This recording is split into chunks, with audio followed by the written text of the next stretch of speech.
деревня Кинер. А как отца вашего звали? А? Отца как звали? Отца Заки. Угу. Ага.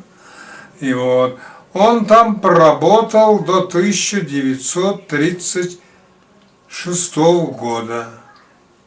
И я в деревне Кинер ходил в садик. Мне было в то время 5-6 лет. И в 1936 году перевели отца на работу в деревню Менгер называется. Деревня Менгер. И там он поработал 1 год. Работал он там завучем. И в 1937 году его перевели в Отню. Это район. Это в Отнях.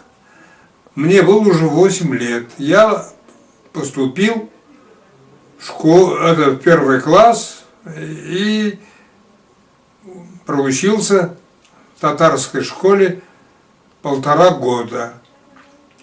А отца в 1937 году, в то время были репрессии, забрали в тюрьму.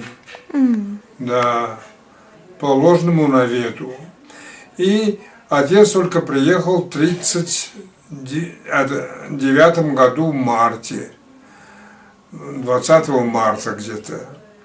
И после приезда отца мы приехали в свою родную деревню Казаклар.